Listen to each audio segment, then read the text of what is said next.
you want to make $1 million in commission every year?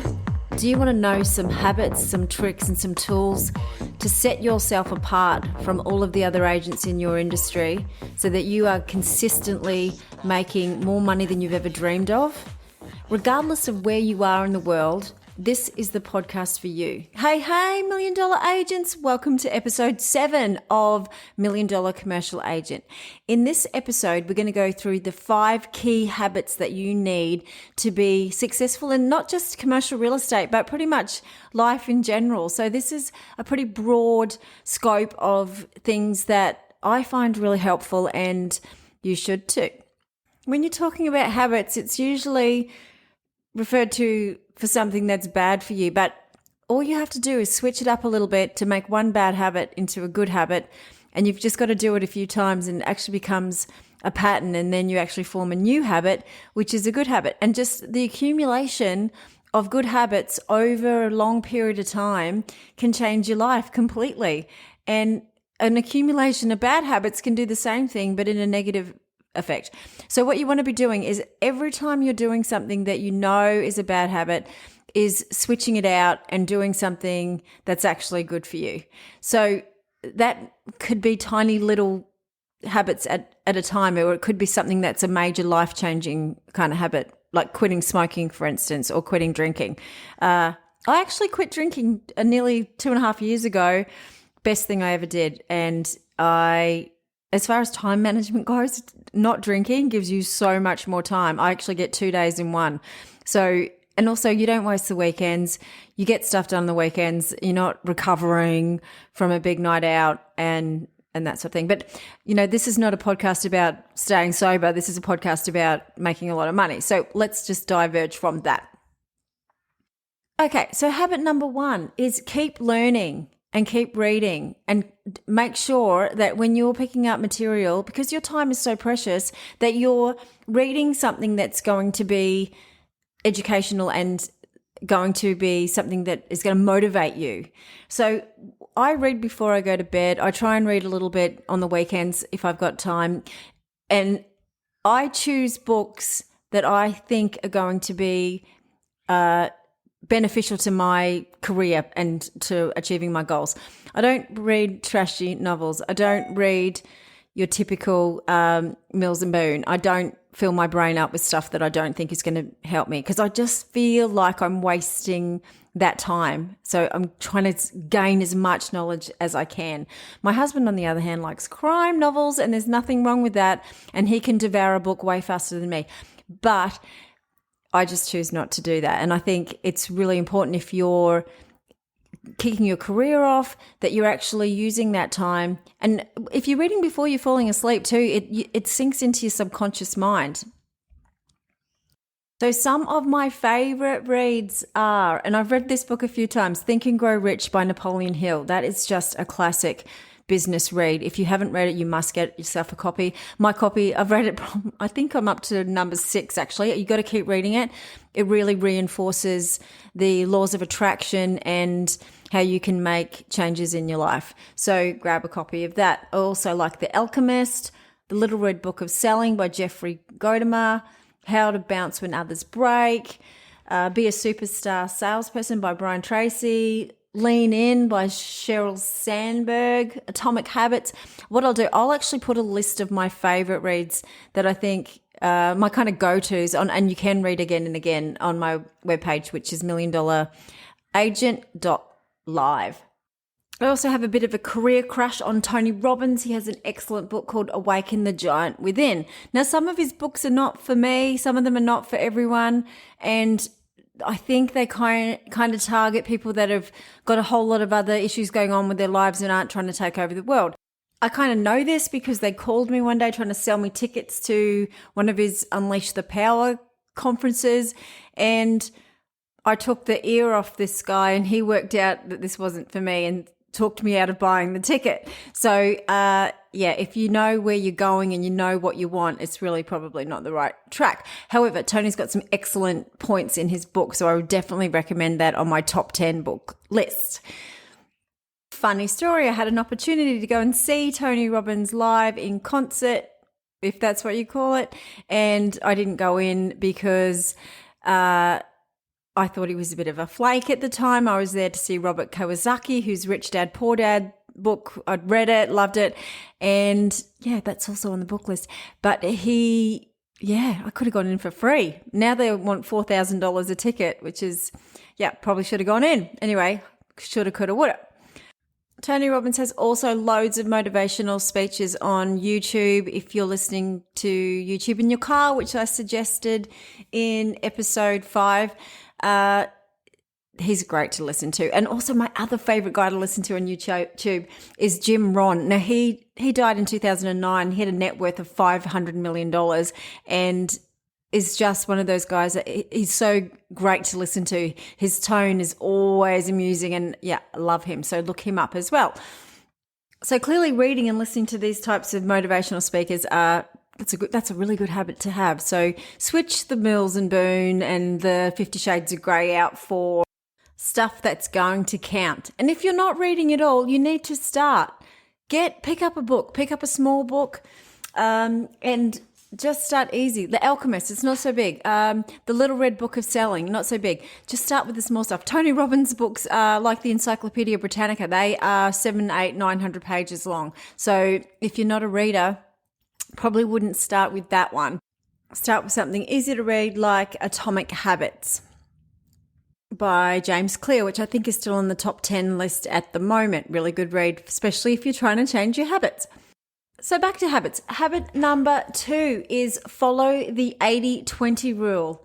It's also known as the Pareto rule, which means that you usually achieve 80% of your outcomes by 20% of the input. So when you're in sales, you want to prioritize things that give you the best result. And again, this comes down to time management. Sitting down and looking at whatever you're doing every single day and working out which of those things is actually producing the goods and making you money. And prioritizing the things that are going to make you the most money. So for example, if you've got a list of things to do, and I said don't make a to-do list, so I'm not referring to a to-do list, but things that you have to do and you blocked out in your diary, you need to prioritize the things that are going to make you the money. So again, doing things that you don't have to do in business contact hours, do things outside those hours. So if you have no idea what I'm talking about, that's episode 5. But what you need to do is if invoicing makes you the money, is bringing the money in, invoicing is priority. So when you get up at 5 o'clock in the morning, after you've sent your 20 emails, send your invoices out because that's what's bringing in the money. Without sending the invoices out, nothing's going to happen. Prioritize those things. To get the invoice, you need to have the property listed. So putting your listings up is also priority. Get that done. Then you've got to do inspections. So they need to be prioritized. Doing your social media and your marketing, your online stuff is important, but as far as the 80-20 rule goes, putting a video of yourself up on Instagram is not going to bring in the money as quick as doing the invoices. So you need to make sure that you are prioritizing that. I usually do a bunch of videos when I'm out on site during the day doing my inspections. People aren't looking, they turn their back. I'm videoing, I'm taking photos. And then after hours, when everybody's offline, that's when I do my social media posts. So I'll do a video, do a TikTok, whatever with the footage that I've received during the day. So don't sit in your car creating your TikTok videos or your Instagram videos during the critical hours of the day. Okay, another habit. Number 3, start switching bad habits to good habits. So here's an example. If you're hungry and you're on the run, don't grab the chocolate bar, grab the apple. Now, this might seem like a bit of a silly habit, but if you accumulate having an apple a day over the course of the next 5 years versus having a chocolate bar a day because you're in a hurry and you need a sugar fix, think of the long-term ramifications on your health. So it's just a matter of stopping and thinking about your choices and making the right choice, making the good choice instead of making the bad choice. Confession time. I have a bit of a weakness for ice cream. But did you know there is a whole cup of sugar in a Cornetto ice cream? And they're pretty delicious. But can you imagine if you had one of those every single day? It's a cup of sugar on top of all of the other things you've had. So they're not good for you. What I've done is to satisfy my ice cream habit, which it is a habit, I've switched to a sugar-free ice cream. So there's two to choose from that I absolutely love. I'm not getting paid by these guys for the record, but Donata is a low sugar ice cream, and FroPro, the chocolate one, is to die for. So when I have my little ice cream fix, I'm having something that I know is not going to be super bad for me long term, and with loads and loads of sugar. So it's these minute changes you make every single day that make the difference. Just find alternatives. You don't have to miss out, you just have to switch out and substitute. Okay, habit number 4 is raise your vibration. And what I mean by that is it's the way you feel. It's feeling good. It's being in touch with your higher self at some level. So you're not feeling flat, and you're feeling like you have a good vibe about you. Now, there's a few ways to do this.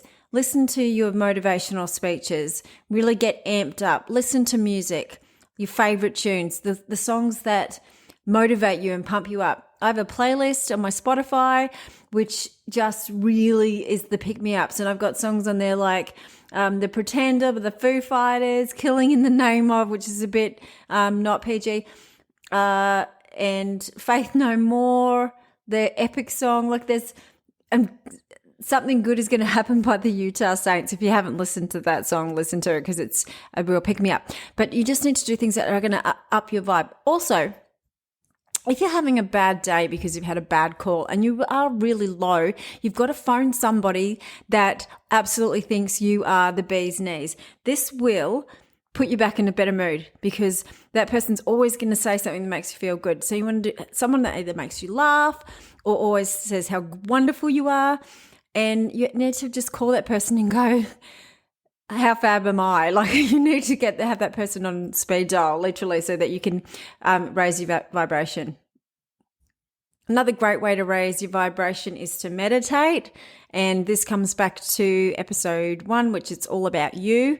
Meditation is really important because it lets you just clear your mind and breathe, get some oxygen into your body, and just detach from things that might be becoming overwhelming to you. So you can just sit back and really kind of think about stuff. It's amazing how many problems you can solve while you're meditating, and you just have to try and get rid of the white noise. And it's usually yourself. It's the mindless chatter that your own mind is feeding you. You just need to shut that down, because often if the person in your head that's telling you all these things, when you actually stop and listen, if that person was sitting beside you on the couch, you'd slap that person because they're talking absolute nonsense. But you're listening to it and you're being affected by it and directed by it every single day. But you really need to have a chance just to sit and breathe and listen to that person. And I often think, what is wrong with you? Will you just shut up? And that's good to step away from that natter in your head and work out, often it's mindless, meaningless dribble anyway. So meditation lets you separate yourself from that. So it's really effective. And it lets you raise your vibration too, because it lets you regroup. And there's a feeling that you get, and this is going to sound a bit frou-frou, and I'm totally not frou-frou, even though I talk about meditation. I might burn a bit of incense, but I don't have feathers or flowers in my hair and walk around with a flowery dress and bare feet. I'm not that kind of person, but I know this stuff works, so trust me. Once you learn to meditate properly and you raise your vibration while you're meditating, it'll change every single day. I know for a fact, if I don't meditate in the morning, I'm not going to have the day I would have had if I did. And sometimes I've had a bad day and I think, did I actually clear my mind this morning before I went into today? It's no, well, you didn't, and there's your problem. So it actually works. I'm not kidding. It works a treat. Okay, so habit number 5 is being grateful. If you are a grateful person, whatever you're putting out there in the universe, it comes back to you. And it's just a mindset. It's not There's got to be a science to it at some level. By having that energy where you're thankful for what you've got and you're thankful for the opportunities you've got, you actually get more opportunities. When you put out a vibe where, it's all doom and gloom and, you're having the world is against me and being an Eeyore, which I've also spoken about, don't be an Eeyore. You need to be good vibration and grateful, and things will come to you. And I think it's mainly because people can sense that. So people don't want to deal with somebody that's a downer. The people want to deal with someone because they make them feel good too. So whether it's the universe or not, being grateful and being on a good vibe is definitely an attractive trait to have as a salesperson. So yeah, let's take the frou-frou out of it and try and justify it. I'm always grateful. I look around and I think, wow, how lucky am I? So many opportunities around, so many things to get involved in. And everybody has those same opportunities. It's how you see it that makes the difference. So be grateful. So let's do a little recap on the 5 habits. What are they? Read good stuff. Don't read trashy novels. Read stuff that's going to inspire you and motivate you and educate you to be a superstar agent. My favorite books, again, will be on my website, which is millionagent.live. Follow the 80-20 rule. So 80% of your desired outcomes will come from 20% of the input. So work out what that input is and make it priority. Start switching micro bad habits into good habits. Switch the apple for the chocolate bar. Think about what you're doing consciously. Switch the high fat, high sugar ice cream to a no fat, low sugar ice cream. Get some sleep. Turn off the Netflix. This is not in the first part of it, but I just thought of that. Don't keep binging and wake up at 2 o'clock in the morning, you're falling asleep on the couch. Turn it off after the first episode. Accumulated bad habits turn into a lifetime of misery. Accumulated good habits turn into a long lifetime of wellness. So be conscious of things you're doing. Switch out the bad stuff. Stop smoking, stop drinking, or halve it. Whatever is going to work for you. But micro changes make massive differences over time. So think about what you're doing. Raise your vibration. Listen to some music that really amps you up. Get into the mood for the day. Do your meditation. Raise your vibe that way. But make a phone call. Talk to somebody who thinks you're fabulous. Raise your vibration that way. Get your vibe up. Nobody wants to deal with you if you're an Eeyore. Natural energy that comes from within, from a good vibration, is really the secret to sales success. So you need to tap into that. And finally, be grateful. Be grateful for what we have around you, opportunities that are coming to you. Don't be a downer. Don't think the world is against you, because it will be against you. However you perceive it to be, whatever you think, that's what the universe will deliver. That's what you're going to manifest. And you want to be manifesting the good stuff, not the bad stuff, people. So that's it for episode 7. Thank you for joining me. I'm very grateful that you're listening to my podcast, and I hope you can join me for episode 8. My name's Sandra Carter. You can find me on LinkedIn, TikTok, Instagram, and Facebook under Sandra Carter Commercial Agent. Keep selling hard, changing those habits to good habits, and smashing that glass ceiling.